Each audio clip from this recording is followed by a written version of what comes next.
Welcome everyone to Just Onside. I'm your host Ahmed Badgio Baghdadi, and I'm joined by two men who, quite frankly, I have a bit of a beef with. So we'll start off with the man who he's a Leeds fan, and I thought he couldn't sink any lower, but this season he's rooting on Liverpool. So you've dropped in my estimation. Ayub Patel, thank you for joining us, sir. My pleasure. And don't get me started on the next man. This is why, ladies and gentlemen, I dubbed him as a fan of moments and not football clubs. The man who was repping a Spurs shirt last season, and he claims to be a massive Arsenal fan. I've never heard so. What a disgrace! What a disgrace! Uwais Ahmed, ladies and gentlemen. Badge, I'm born and raised in Blackburn. I don't have any. Oh, leave it out. I don't have any North London affiliations. Why would I hate Spurs? It's just I can't even begin to get in that kind of a mindset, Uwais. But be honest, it was a nice fit, wasn't it? Oh my God, he's it really was. He's double downing. He's not even backing off.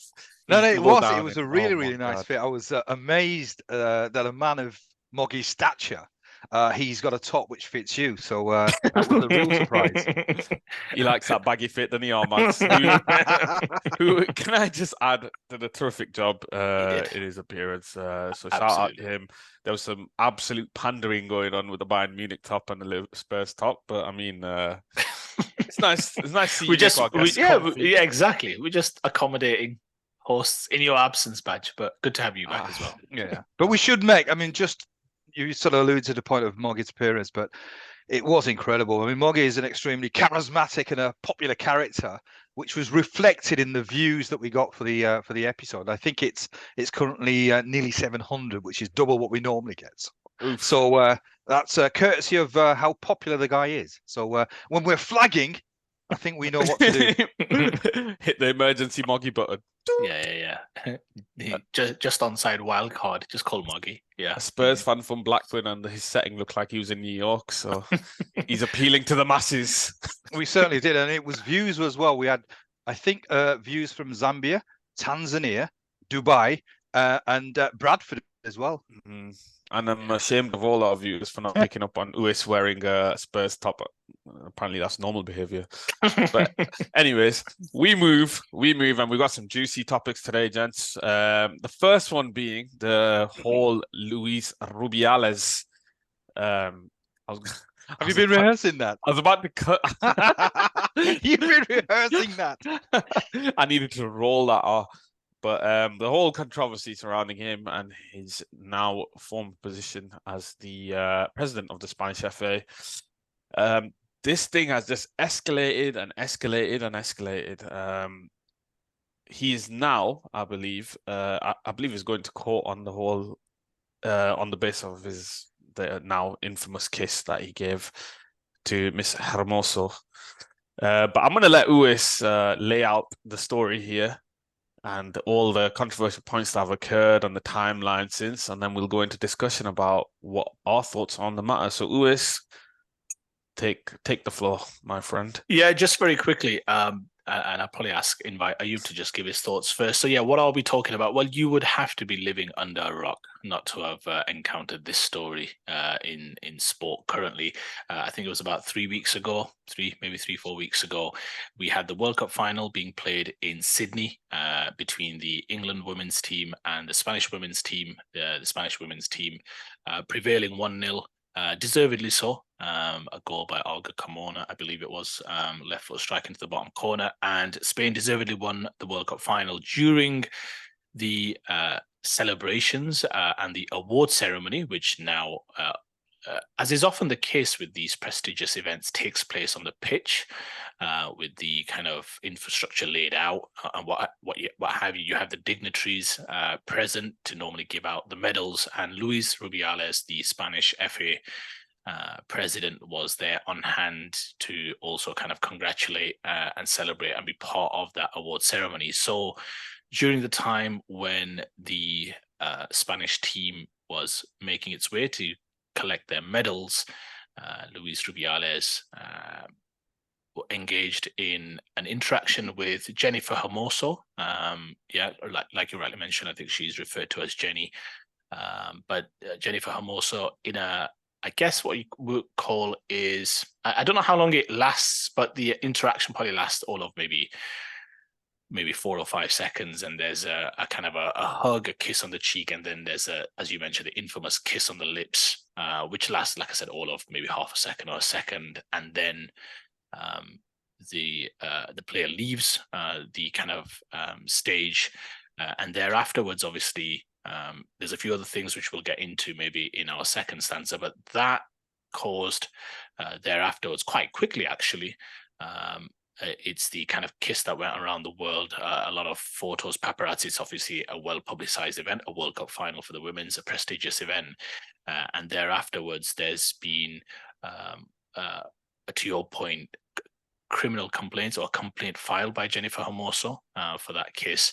And therefore, Luis Rubiales, after a little bit of a defiant approach in the weeks or in the days after the event, has now resigned, I think just a couple of days ago, as Spanish FA president. So he's facing a criminal complaint for sexual assault, and obviously subject to proceedings with the kind of administrative court for sport as well as FIFA. So that's where we currently stand. He has resigned, but this was a huge story in Spain, but also around the world, and brought not just the incident itself into the kind of public conscience, but also just the circumstances around it and whether or not it was fair, not fair or foul or what have you. So that's the incident in and of itself. Like I said, you would have had to have avoided sports altogether to have missed this story. So that's the incident. You want to take it away in terms of what your thoughts are on the overall, I guess, reaction within certain circles, and also the latest news that he's resigned as Spanish FA president. A glib answer would be, it's just a load of nonsense. It really is. It's one of the most, in my opinion, silly stories that I've come across. Now, by saying that, a lot of people perhaps may be outraged by my comment, but it really is. I mean, I sometimes I'm amazed by the sort of world that we seem to be living in at this moment in time, and I always I can't just isolate this incident without having context. To me, the context is that we live in a world where there's 3 million people a year, 3 million kids die of hunger every single year. That's the sort of society we live in. But how much outrage is there for things like that? Whereas this story seems to be getting more and more traction. Everybody seems to have an opinion on this subject. Now, for me, it's obviously a story where you can't just dismiss it. At the end of the day, it's not something that can be dismissed. But really, there has to be some sort of realism. This is just absolutely nonsense. I mean, in terms of the player Hermosa, she's been playing football for, I think, nearly 20 years. I've read about as to how she started playing football. She played in the street with the kids, with lots of boys. So obviously she's a tough cookie. She has to be a tough cookie. I don't know exactly everything about her, but I presume that she's quite a tough and hardened character. She's quite a successful footballer. I think she has a relationship in terms of she knows Rubiales, so it's not as if it's a complete stranger.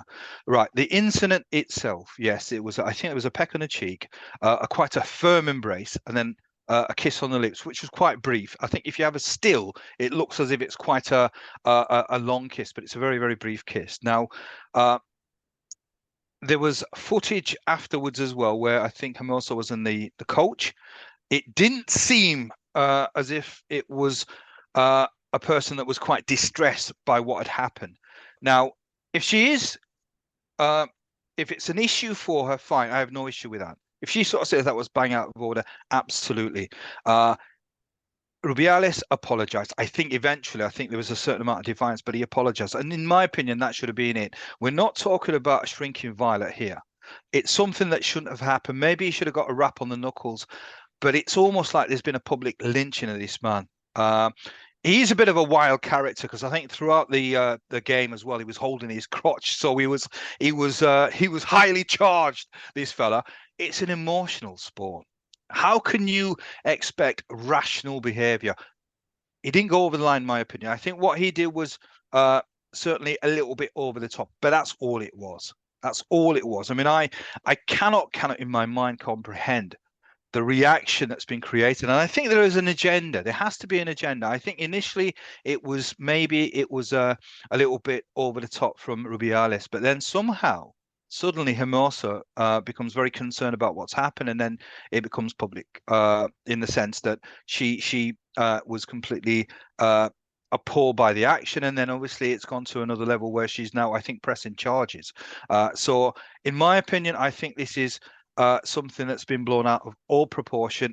It's a sport where he is involved in Spanish football. He's very excited. What he's done should have been reprimanded, and that's it. In my opinion, it should have been, look, this is not something that you should do. End of story. Maybe give him some sort of caution that any future actions such as this, and then maybe he might be suspended or sacked. But to lynch the man for this, it just is a society gone absolutely insane. And as I said, the context is that there's a lot of emotion involved. Not to say that's an excuse, but there was emotion involved. Also, the character Hermosa, she's by all accounts, as I said, a tough cookie. So if this is something that has distressed her so much, I'm absolutely flabbergasted. I find that astonishing. I would sort of hazard a guess that somehow somebody has had a word with her, and this is almost a political argument now rather than just an incident that happened. So for me, it's been blown out of all proportion. I'm not defending Rubiales, but I think the man is what he's had to do, resign, I think is outrageous. Badge, some interesting thoughts there. What do you think, Badge? What's your view? You've obviously seen the incident and then the fallout. What do you think of it? He shouldn't have done that. Just first and foremost, he just shouldn't have.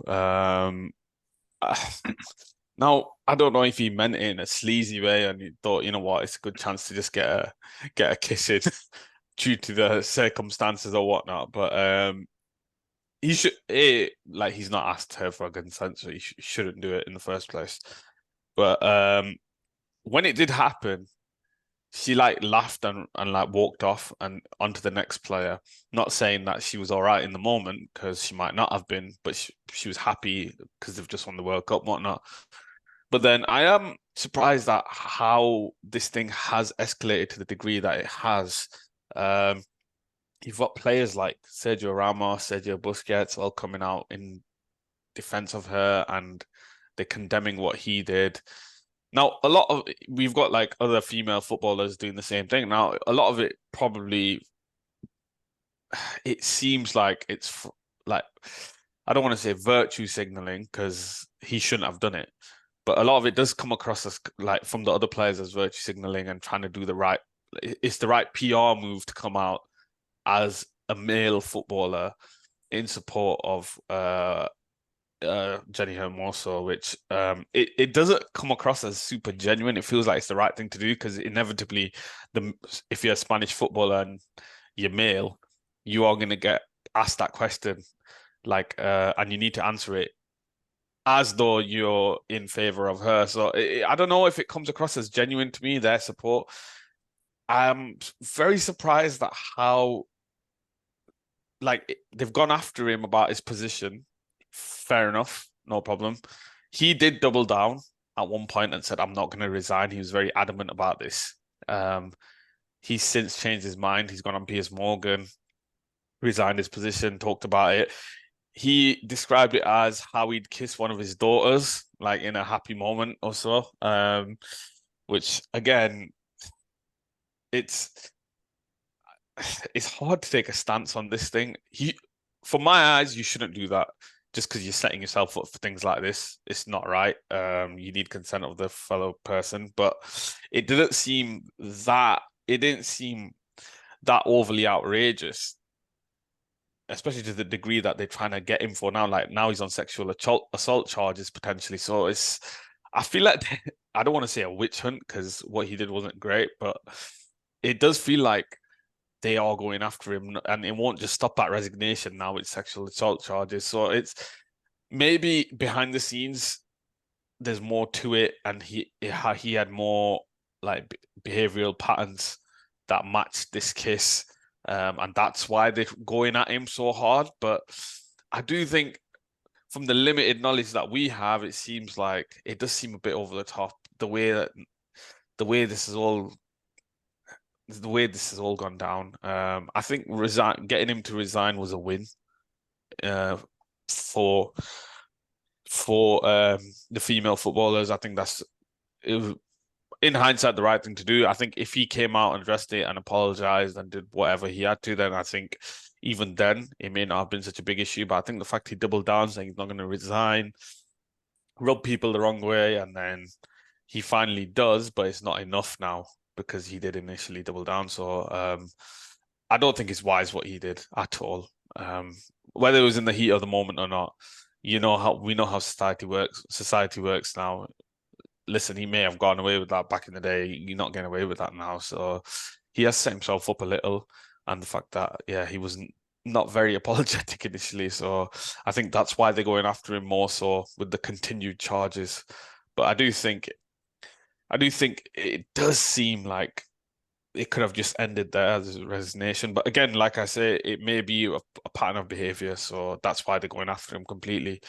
Who knows? But that's my stance on the matter. It just feels a bit. They are just before you go, OS. I mean, in terms of pattern of behaviour, I don't think there's any history at all.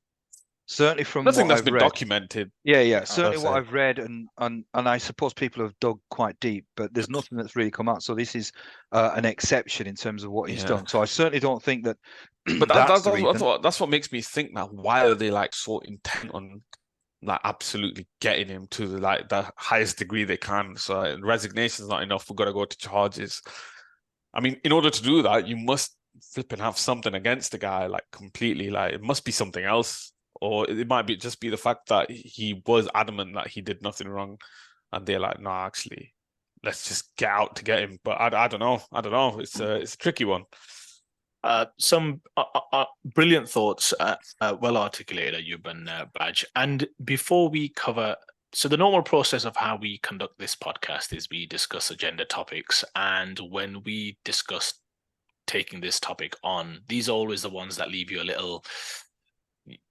You've got to be very careful. We're not just covering the weekend's reaction. It is quite a sensitive topic, so you've got to be careful with your wording. So to have this conversation requires a real grown-up mindset, a mature mindset, and one where you have to account that there may well be agreements and disagreements. So I do preface my comments kind of requesting that first and foremost.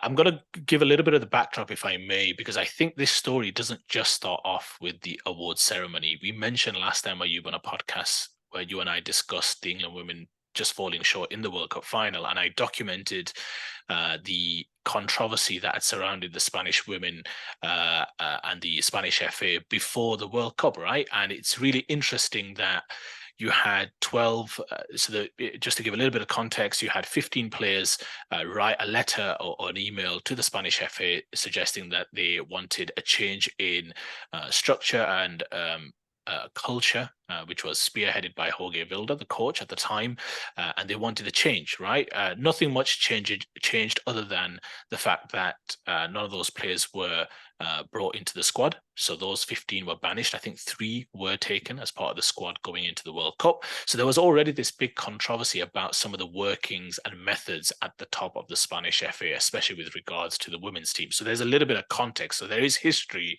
between the power brokers at the Spanish FA as well as the Spanish kind of female football players. And the reason why, by the way, this has come to a head right now is that with all the mutiny surrounding all the Spanish women now, there are games coming up very in short order. And currently there are no players, no staff willing to participate. So you're not going to be able to fulfill your fixtures unless you're going to resolve this issue. So that was the backdrop into which they entered the World Cup. They've then proceeded to win the World Cup in amongst all of this controversy and turmoil. So more credit to them to work through all of that.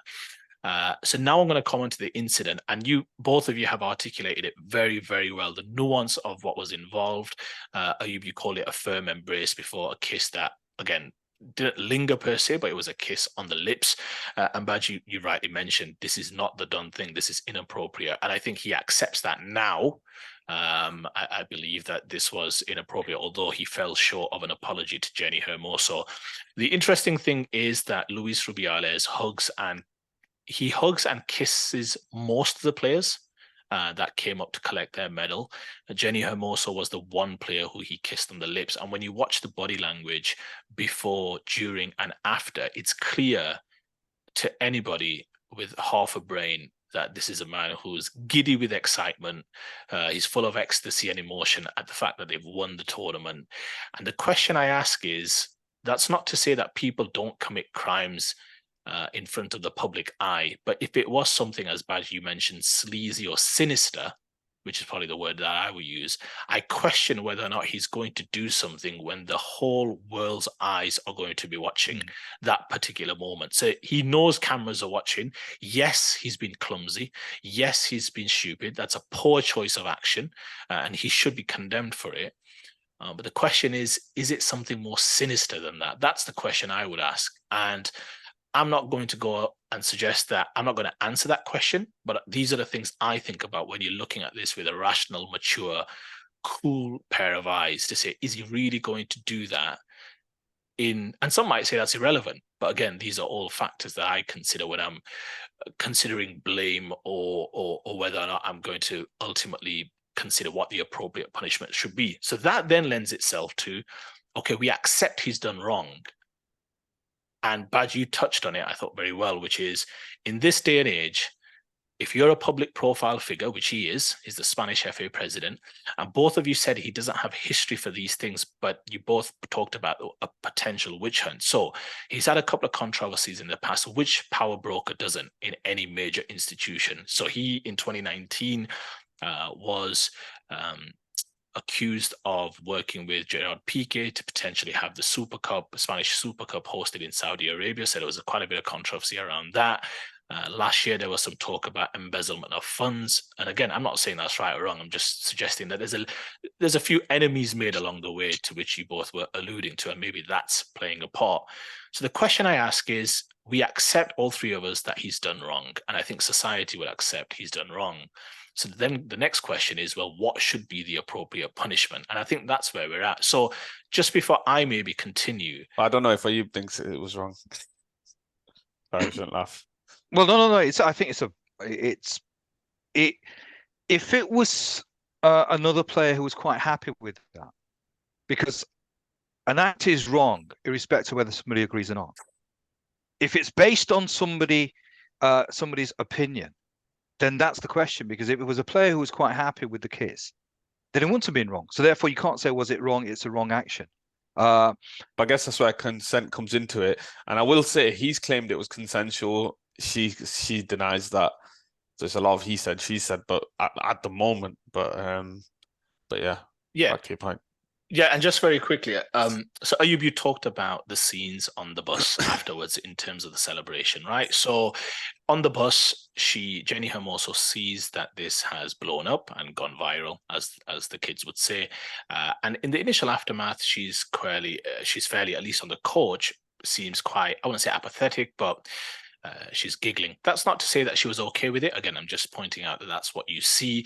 And then her fellow teammates, as is probably the case with any footballing team worth their salt, they give her a bit of a ribbing when the president actually comes on the coach and sing the English equivalent of, well, I say sing, but they shout, kiss, kiss, prezi, prezi, as the president walks on to the coach. So at that time, they made quite, I would say, light-hearted kind of effect of it and what have you. Again, not condoning his actions, but that was the immediate aftermath. Having said that, in the dressing room, when she still had her shirt on, she was talking about how, well, what do I do? I didn't necessarily like it or something. I think as she was getting ribbed by her fellow players, again, seeing that it's gone viral. So that's just to give a little bit of context. So the question is, again, I come back to what should the punishment be? And I think what's important to, lay out right now, Baj, is what you said, which is, if you're a public profile figure and you commit an act like that, you have to be minding your P's and Q's, and you better be proper in terms of prim and proper when it comes to in public. Now, what you do in private is your private business unless it comes out. But even if you're a public figure, what you do in private often gets scrutinized, and you can be often condemned for and face public pressure potentially to quit or whatever it may be. I just think when you're in public, and regardless of whether you're excited or whatever, not justifications, but whatever explanations you want to give, if you do that and it then is brought about that the player was not happy with said conduct, it's only ending one way. And that one way I can maybe consider is right or wrong, but I know it's the only way that it ends. So this had a sense of inevitability the moment Jenny Hermoso suggested and filed a criminal complaint. That was the end of the story. He was never going to survive there afterwards. And I'm just going to finish on one point because I think this is really important.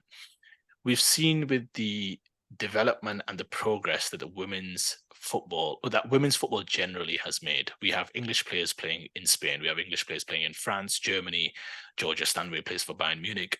And a lot of them are successful now. Professional clubs, Manchester United have invigorated their women's team, I think, since 2018, 2019, I believe. So it's now coming on strong, and I'm actually incredibly happy for that.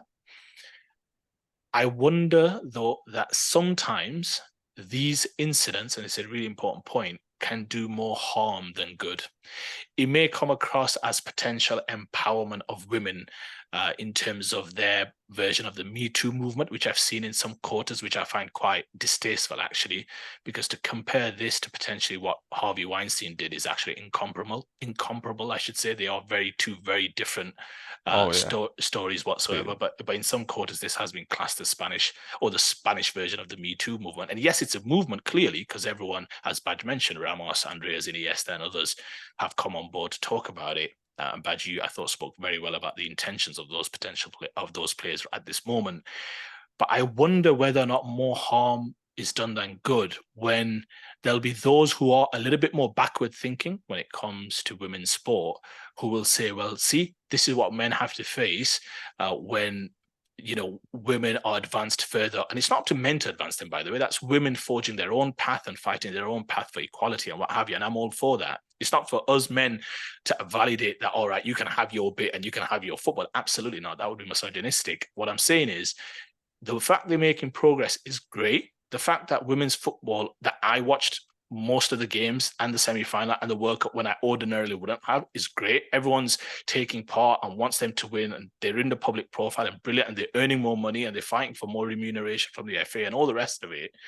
But I just wonder where incidents like this actually halt that progress because of what other backward thinking men will think, and other power brokers just in general corporate world and what have you, that say, oh, well, we've got to be mindful of this and we've got to be mindful of that, and this is what happens if you allow. Do you know what I mean? It's a slippery slope. So if we want to advance the causes of women's football and women's sport and women's rights in general, great, I'm all for that. We all three of us are. But you've got to be careful about where that goes, and we've got to be mature about such conversations, whether an over-exuberant, an overexcited kiss in the heat of the moment, a kiss which lasted less than a second, requires such a vilification of a man who made a mistake. And we all condemn it, it's a mistake. But the question is it any more sinister than that? And I can't see why it would be.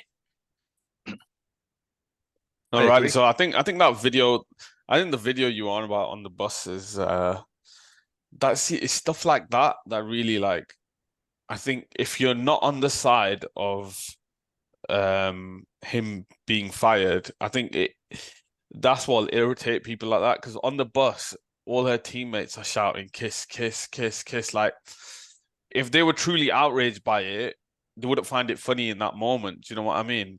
They'd be outraged by it there and then. Like, it'd be a huge thing. I feel like, and this is what I meant about, like, a lot of it comes across as, like, when these players come out in support, it doesn't feel sincere. It feels like PR moves, only because, like the video in question, if you're all chanting kiss and all smiling and laughing, clearly her teammates didn't think it was an issue then. Do you know what I mean? So they clearly weren't outraged by it at the time.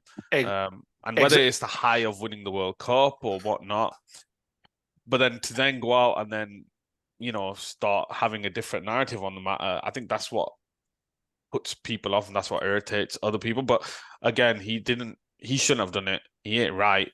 I'm just speaking on it from another point of view of the people that probably don't support it as strongly. Yeah, and exactly. And just before you go, Ayub, I just want to talk about that because Badge, that's a really good point, and I hope people receive it in the way that it's intended. It's not to say that you can't have a delayed reaction or feel disgusted in the moment and then take time to process that and document that. That's absolutely not the case. That's quite often that happens. You'll hear about kind of a victims group about this kind of acceptance as if, or was I complicit? And then over time, in the core rational light of day, they'll understand or they'll accept that, no, actually, I was a victim in all of that. I accept that. That's cool. But to your point about the wider group coming on board from a PR perspective, I mean, it's hard to suggest this, and it is anything but that everyone just comes on board. You have all the women's team sees it and makes light of it at the time. To your point, why were they not disgusted? So they weren't the victims. Yeah, the potential alleged victim in this was Jenny Hermoso. So they could make if they were so equally disgusted. And I'm not having a go, but why was the mood in that bus one of, kind of joking, lighthearted, for them to rip? If they felt that Jenny felt in such a way, why would they ridicule her on the coach? Yeah. That's the question and I would it's ask. It's not just that. She was the one that has a phone in her hand, and she's seen that media outlets have picked her up, and she's like, it says something like, just like Iker and Sara.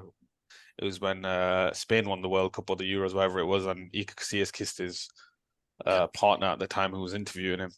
And she was laughing and showing it people. So I think that's where people have that disconnect. Like, if she's really horrified by it, why wasn't that the case there and then? She's at the time looks like she's laughing about it, showing her teammates, and they're all joining in on the supposed like banter of it. But because if you're gonna have that narrative where it was that wrong, where you're now gonna like put forward sexual assault charges against the guy, then why? Like, surely it's a big deal from the off. You know what I mean? It's like, fuck, man, he's just yeah, and that's the thing I want to make very clear. By the way, it's one thing what Jenny Hermoso felt in that moment and afterwards. That is for her to feel, and 100%. if she felt disgusted by it, then she has my absolute sympathies. I'm merely talking about how, if something happened to you, Badge, and I was disgusted for it, regarding it, I would not be ridiculing you or belittling that moment as and when immediately after it happens. Exactly. So it didn't happen to me, it happened to you. And now we're in a setting where I'd be like, surely I would be more of the opinion is, whoa, Badge, I've just seen this. Are you okay? Is there anything you want to do? Do you want to take some time out? What have you? Are you comfortable being around people right now? Those would be my immediate thoughts if I was disgusted by what I saw and what I felt you may have felt. So if I feel that you're feeling in some way vulnerable or victimized, surely me as a good friend would be, is this something you want to, do you want to get away? Yeah. What's the situation? I wouldn't be like, yo, Badge, Prezi, kiss. Are you with me? So that's the only issue that I have with the supporting cast, less so with what Jenny Hermoso's reaction was. Is that just to add one more point on that. I mean, I think, you touched on an interesting point about perhaps repercussions and ramifications as to what may possibly happen. It might be where some football authorities, some countries might just say, well, hang on, we probably might as well just separate men's football and women's football completely. So women run women's football and men run men's football. Now, I don't know. I mean, I'm not going to sort of say that a lot of the success of women's football perhaps has been based on some sort of men being involved, but that perhaps may be an avenue that some nations might decide to go down. That, right, we're going to have to keep it separate, where in a sense it's making sure that this never happens, where we don't ever have a situation where there is a male president overseeing a women's football team, which will be a shame, because in a sense I just think that this is it really is. I mean, I go as far as saying this is so ridiculous. It really is. I mean, we're talking about women footballers. I am sure that maybe their mentality is slightly different, because I suppose, again, it's not huge amounts of women play football. So I suppose it requires a certain mindset. Now, like male football, there'll be lots of banter, lots of ribbing. And these are quite, I would sort of say, quite sort of tough ladies, because it must be hard to succeed in the world of football. So therefore, and Hermoso is 33. She's not 18, 19. She's an experienced professional. Yes, if she was offended, right, fine, no issue. Rubiales apologizes, get on with it. This just seems to me just absolutely ridiculous. So I don't care what the outcome will be. For me, this is Rubiales. He needed to apologize. If Hermoso was offended, fine, apologize, but move on. Yeah, but the only thing I would say to that is, I think the apology in that scenario would be welcome. I think he's always losing his job. I don't think you can. And the only way that he would have survived is if Jenny Hermoso immediately after the game said, "Come on, it's nothing." But the fact is that it was something that she took offense to, which is her right. He was always going to lose his job.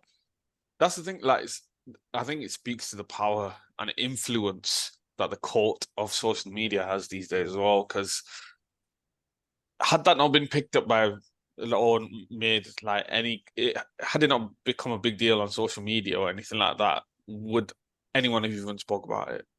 Even I agree. her or I teammates? absolutely agree. No one would have. Yeah, Genuinely, no one would have. Yeah. And now and this is where I'm coming from the PR angle for the players and everything as well. Like, if anything comes out about someone on social media now, it's guilty before proven innocent. That's how it works. Like, you see with footballers now, like Anthony's got a bit of a scandal going on right now. Accusations come out and he's automatically guilty. No one wants to look at the evidence of the facts. They already want to give their verdict. Or he's this, he's that. They just want to condemn people. That's the way it works, unfortunately. And like with the Anthony case, the recent updates of that, it seems like he's been stitched up. It may not have been. That might not be the case. But from the evidence presented so far, it seems like actually he may not have done wrong. There's jury's still out on it, of course, but what I'm saying is, for Spanish FA, Luis is right. He was always going to lose his job, and the people that made that decision probably don't even support it because they're probably older than he is. And Yeah, somebody's forced this narrative, though. I mean, somebody's forced this narrative. No, but that's the way it works, because their views are more antiquated than like the normal public. So they'll probably be like, you know what? For PR perspective, we can't have this on our hands. We can't have this on our backs. So we've got to get rid. And then he has to then resign his role. It doesn't matter if you're the president of the Spanish FA or whatnot. There's enough pressure coming from within, you will go. And that is the way it works right now. Because I'm telling you, if this wasn't picked up by any like news outlet or anything, or anything wasn't made of it, they'd be on that bus celebrating. They wouldn't see that picture. It would have gone around. Nothing would be made of it. But that's the way it works, unfortunately, with social media right now. And by the way, I'm not sympathizing with the guy. He's a clown for doing it, but it's just from a social media perspective. If you get on there, if they get onto you about something like that, you automatically just become guilty of said crime without any kind of Yeah. And I think that the key point here is he did wrong. In my opinion, he did wrong. 100%. The question is more the severity of the punishment. And I believe, it's just my opinion, that if we all came around and looked at all facts, not the ones that are convenient to fit the narrative that we want to pursue, but if we look at all the facts, how did Jenny Hermoso feel? Was she consenting? Was she not consenting? What was Rubiales thinking in that? So we have to look at the totality of it, because this is ultimately a man's livelihood and reputation at stake. That's all I'm saying. Let's look at all the aspects. Then the question is, what should be the severity of the punishment? I accept, because he's in the public figure, that he's going to lose his job. I don't know how I feel about that, whether that's deserved or not. I think there is a certain high standard and high bar that you have to uphold when you are dealing yourself in public, when you are a public profile figure. You have to be absolutely 100% on it at all times, at your best and at your worst. There is no other way. There's no halfway house, as Badge mentioned, in this current climate. So the question is, he did wrong. However, what should be the severity of the punishment? I think the way the last 3 weeks have come together don't feel entirely normal and natural to me. It does seem to some extent engineered by a larger force. That doesn't take away from the incident itself, what Jenny Hermoso felt in that time, and the triumph that Spanish women had by winning the World Cup. Much kudos as we gave them at the time when it happened. So that's where we're at, and I think it's definitely an interesting one. He's resigned now after, as Badge mentioned, the interview where he revealed that on the interview with Piers Morgan on Talk TV. It'll be interesting to see. He has to speak to the prosecutor on Friday, and it'll be interesting to see if the criminal case goes anywhere. I think when your first interviews with Piers Morgan as well, that does help your cause with certain sections of social media as well. So there is that as well. But I think we need to move on because we've gone long on that topic. So are you be all right with moving on? Yeah, certainly. I've said my piece. Right. So let's move to things actually happening on the pitch, and that is with England and the pressures Gareth Southgate's under. So we're gonna go into what pressure? Sorry, you called me a bad time there. He's always under pressure. He could take you to multiple finals. He'll be under pressure because he doesn't play a certain way and of the players he selects. And I think that's the key thing here. I think a lot of fans have gripe with some of the players he selects. Excuse me, one second. Sorry, gents. I think notably, Harry Maguire still making the lineup, albeit not featuring for Man United. Jordan Henderson still featuring in the centre of mid, even though Liverpool deemed he's surplus to requirements and he's now playing in Saudi. Calvin Phillips still in the squad. So I just want your thoughts on the matter and how you feel about Southgate and his whole selection process and whether he is the right man to take England forward. Ayub, I'll let you take the floor. I was actually speaking to Moggy this morning, who's a huge fan of Gareth Southgate. He made a really sort of valid argument. He said that people are going to go dislike that video now. But his argument was, in terms of success, he's probably been the most successful England manager that we've had in about 30, 40 years, 50 years. So on that premise, on that basis, absolutely, yeah. And it's difficult to argue if you're just looking through that lens. He's a very affable character, so I think he has built a great deal of camaraderie. There's a certain loyalty, and he also actually made a really interesting point about Mason Greenwood, that there was that incident between with Greenwood and Foden. He sort of froze out Greenwood. In a sense, what Moggy was sort of saying, that he had this almost sort of sixth sense that there was something more with Greenwood than with Foden. So he perhaps is quite shrewd in terms of understanding which players to pick, which players not to pick. But on the question about Maguire, question about Phillips, in one sense, I think it's a great thing, isn't it? If there's a lot of players that somehow force moves because they say, well, I'm not going to get game time, or I'm going to play in a lower league, which was, I mean, I'm just going to talk briefly about Leeds, but only for a reason. Nonto wanted to move. His argument was that if he was playing in the Championship, he's not going to get picked. Whereas Southgate seems to be somebody who's quite loyal. If he thinks a player's done a job, irrespective of whether they're getting game time or not, he'll be loyal. So on that, from that position, maybe it's a good thing. From my point of view, just articulate that point again, because I need to make sure I've tied you down to this particular point that you're trying to make. What is it exactly that you're arguing about? How it's on the, that it might not be such a bad thing. I just want to make sure I've got you crystal clear.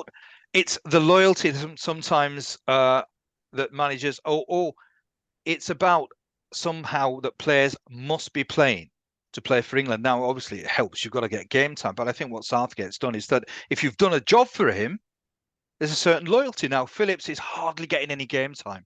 But when he's played for Southgate, he's done a job. So therefore, what Southgate has done is said, well, look, you've never let me down.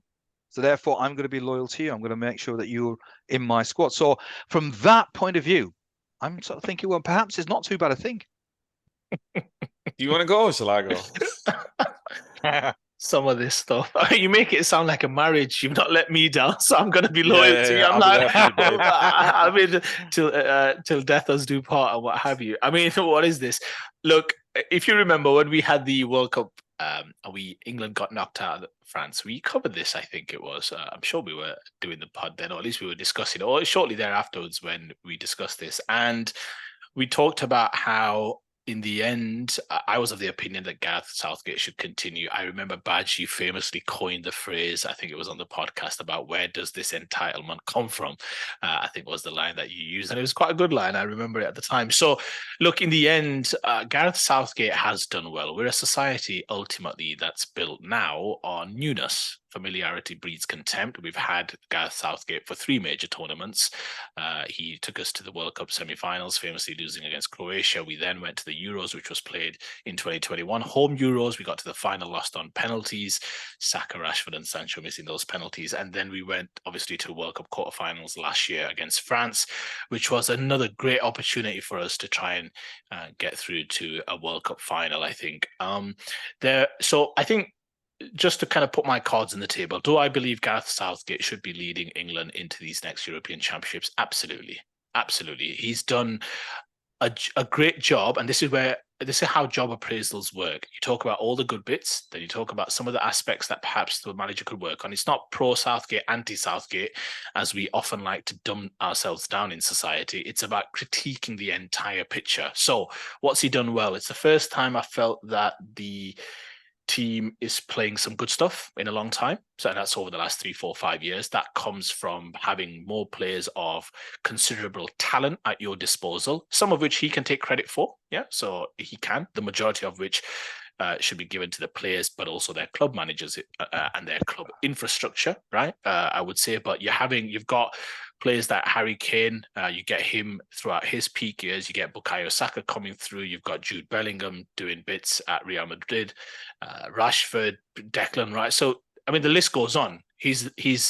England have some of the best footballers in the world. There's no 2 ways about it. It absolutely isn't. Badge, no, there isn't. I mean, look at some of the players we've got at our disposal. You could argue a little thin at the back, but we can come on to that. So the question is, should he be leading us to the Euros? Absolutely.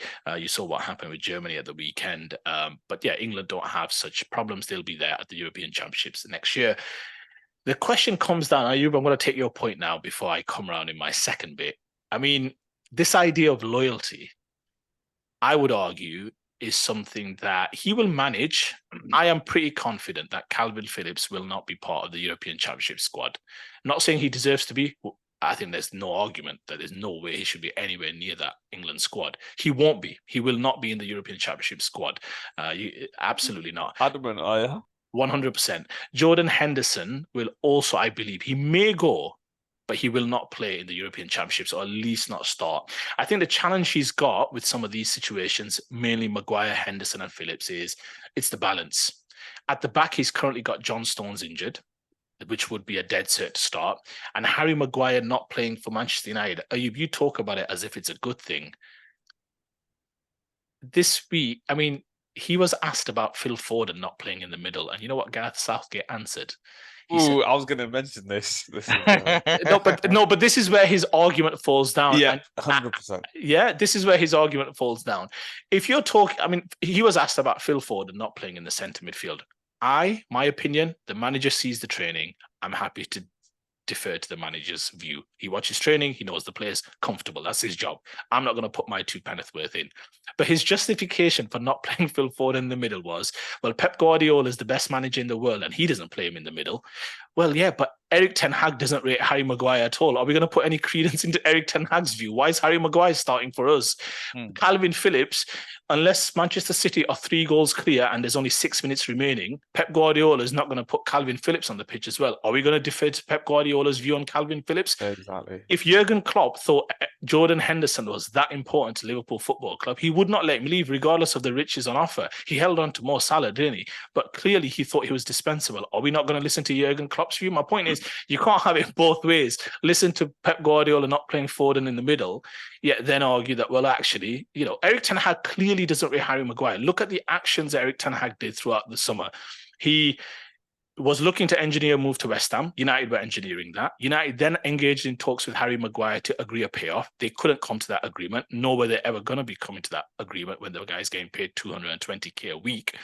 And then right at the end, he signs Johnny Evans after a prove-it deal whilst he was training with the club, again to signal to Harry Maguire, you're not wanted. Now, yes, they've ended up playing because Manchester United have had significant injuries at the back. But the fact is, Erik ten Hag does not want Harry Maguire anywhere near that squad. His actions speak louder than words. So that's the only piece. Now, do I think Harry Maguire could play in the Euros? That's the only one I'm a little unsure of. I think if Stones is healthy, and if Gahey or Colwill, and if you remember, we spoke about Colwill, I think he's got a very good chance of establishing himself.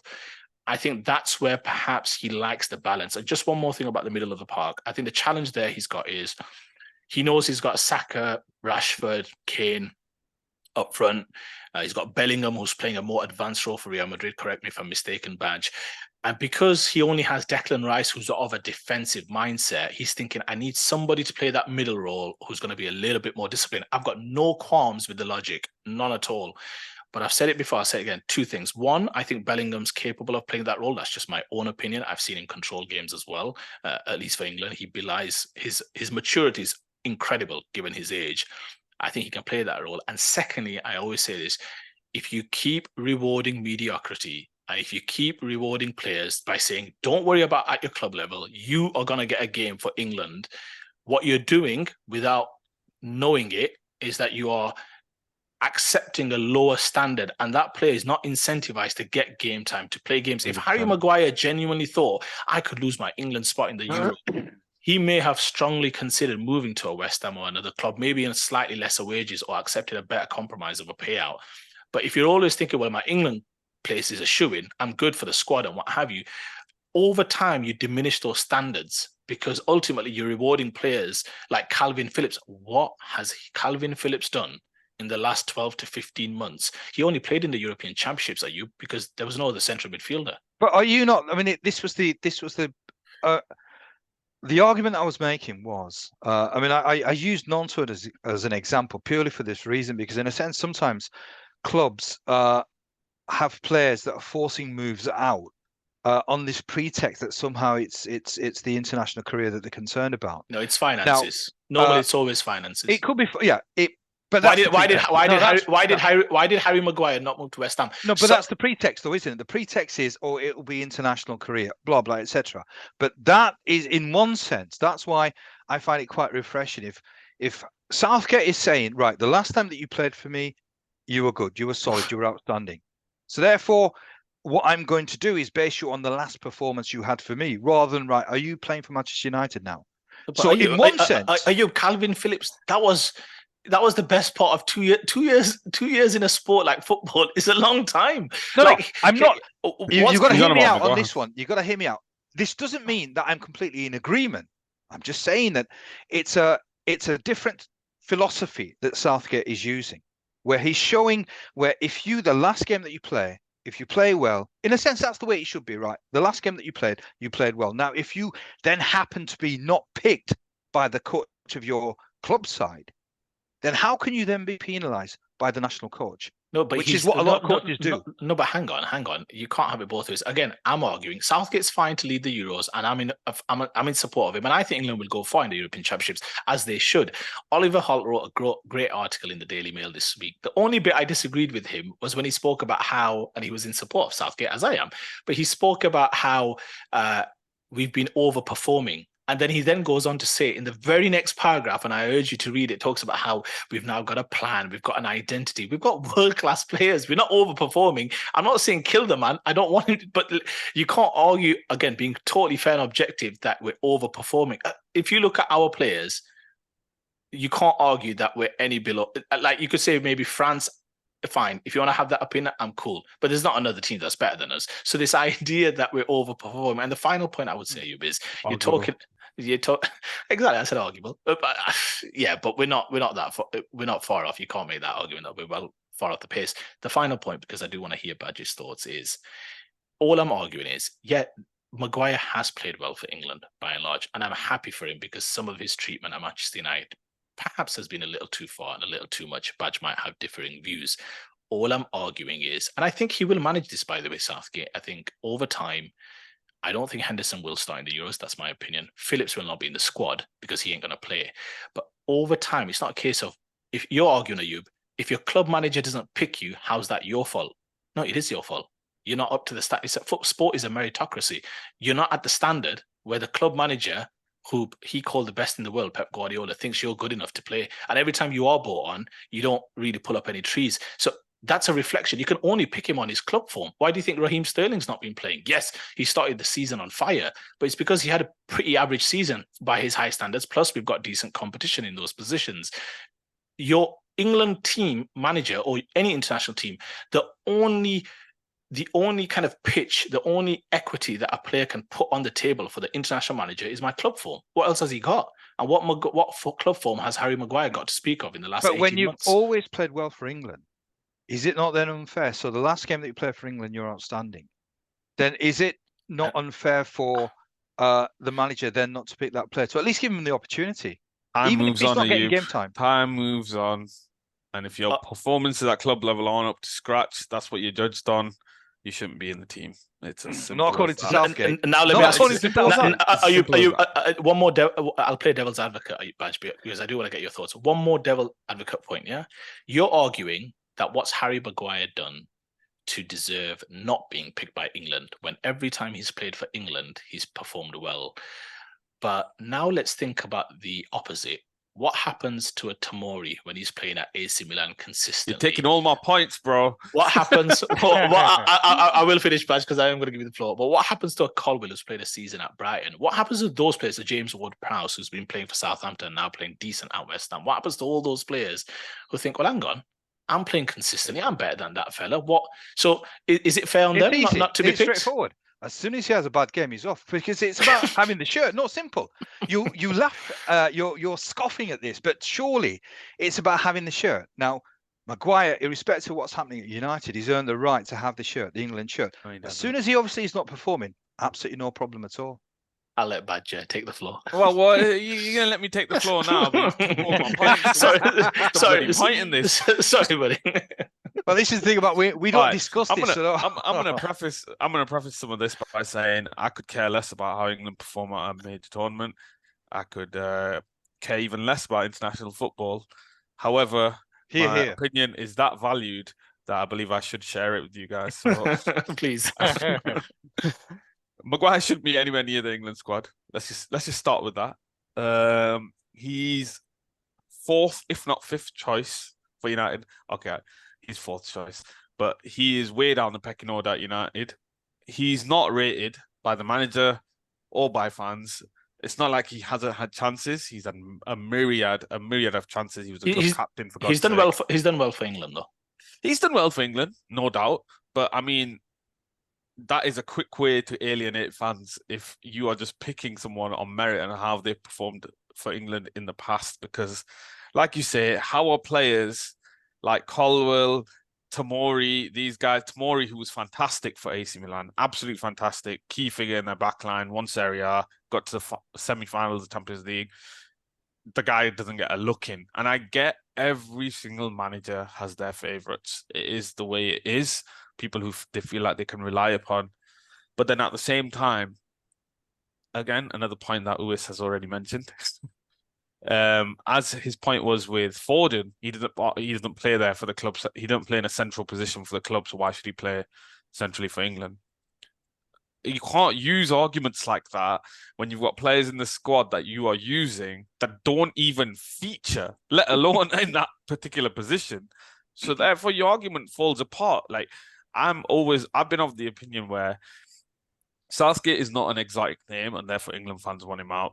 I think the majority still back him, though, Badge. Rightly so. You'll be surprised.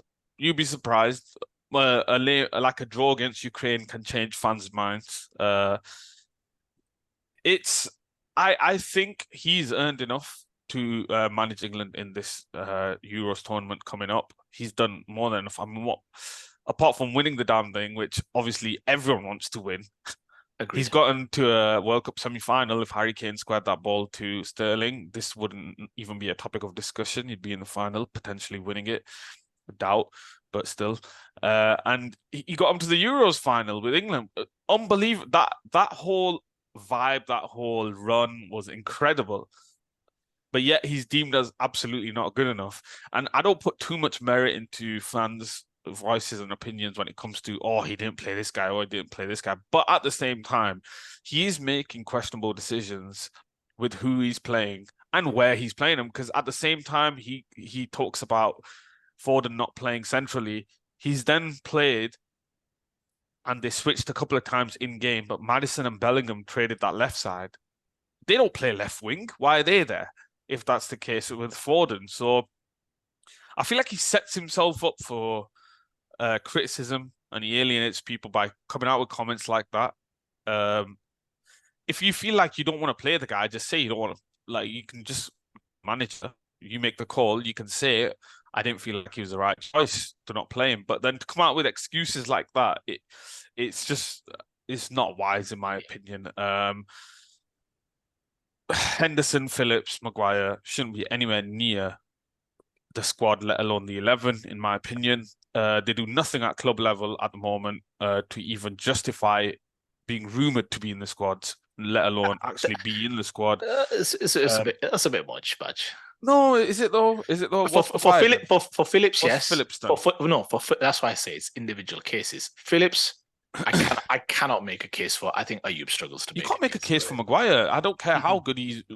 Henderson's a little different. He played for Liverpool last season. I think over time he'll become a squad player. But do you not think, just very quickly, I don't want this influence in the dressing room kind of nonsense. The joke with that as well. The famous Roy Keane line about Jordan Henderson. What's he there like? Or is it to do magic tricks or something like that? No, let me ask you the question. Don't you think in the end, and he articulated himself well, Southgate, about pressing angles, all the rest of it, hinting that Phil Foden perhaps defensively to play in the middle. I don't have a qualm about where he plays Phil Foden. That's not my gripe.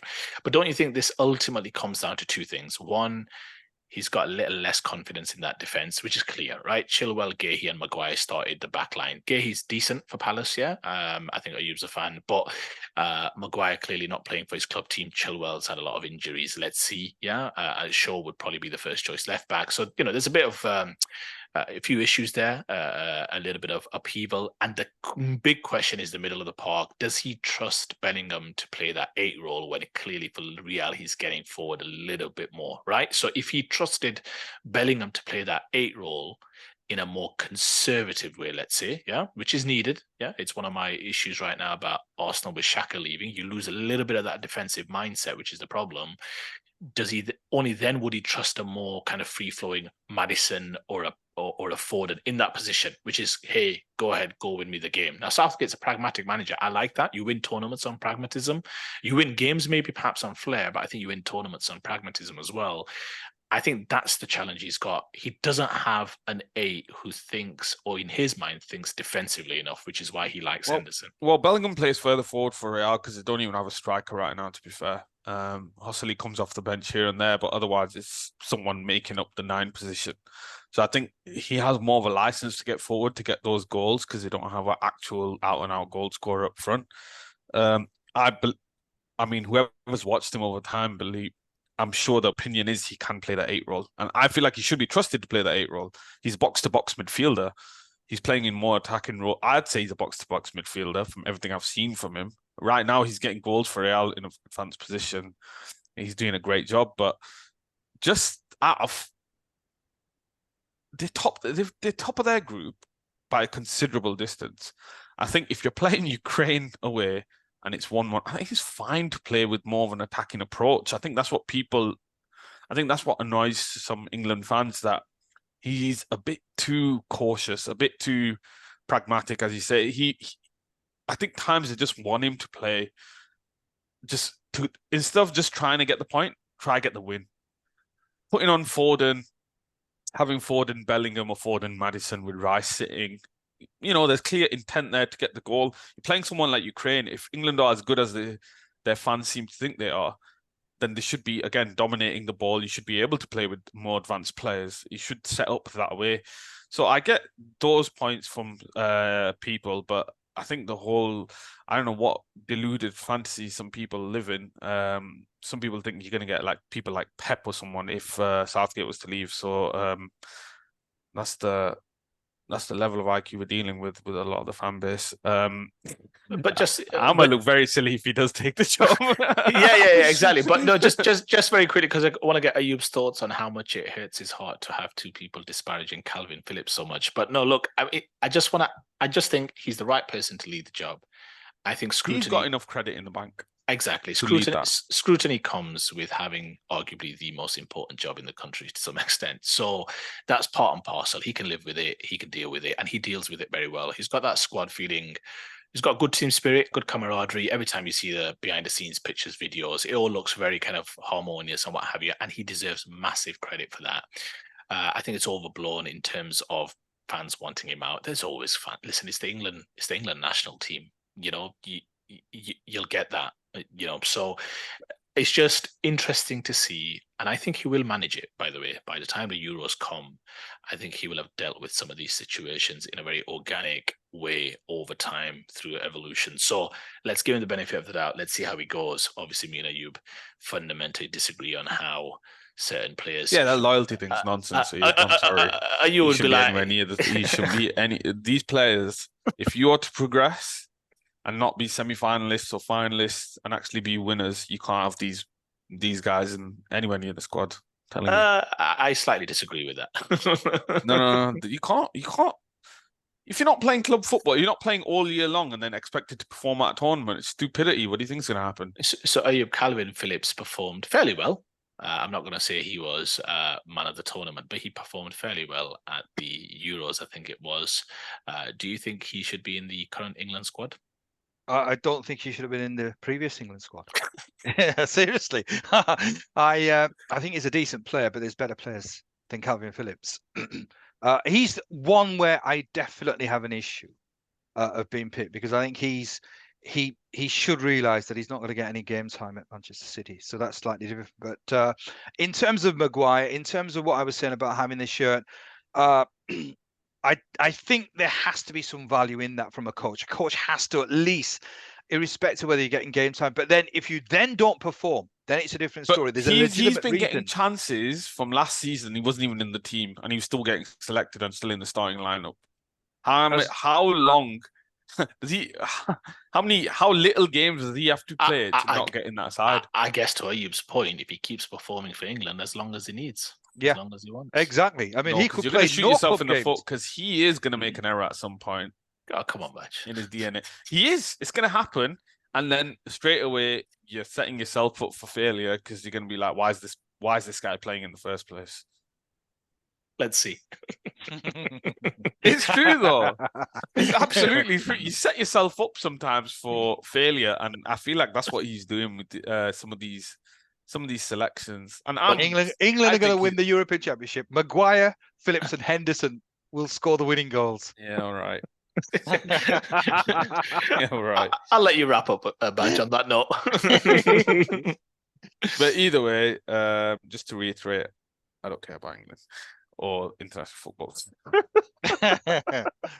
But no, that's a wrap, guys. That was the show. That was is highly debated. We dabbled with some controversial topics, but I think we got our points across well, and they've all been articulated quite well, as Luis likes to say. But remember, guys, to like, share, subscribe, all that good stuff. Hit us up in the comments. Let us know your thoughts on the. Sorry, I thought you froze again. My apologies. This guy's ability to stay absolutely still is incredible. I think I saw a little dribble there, just frozen it over. But glad to see you still with us. But yeah, leave a comment. Let us know your thoughts on the topics at hand, whether it was Luis Rubiales, whether he's right, wrong, whether he's right to resign and lose his job, or whatever have you, and let us know if you're pro Southgate or you rather someone else take the horns and take charge of this England side, which is vastly overrated. But yeah, that's been this episode of Just Onside. Remember, like, share, subscribe, all that good stuff, which I've already said. Like the video, Follow our Twitter at Just Onside Pod. And we will catch you later in the week with a follow-up episode of England's 5-0 win over Scotland. That's coming up today. Yeah, right. But yeah, that has been Just Onside. Gents, thank you for joining. Until the next one. I forgot my sign off. Don't stray off. Don't stray off. Thank you, gents. Thank you. In the meantime, guys, don't stray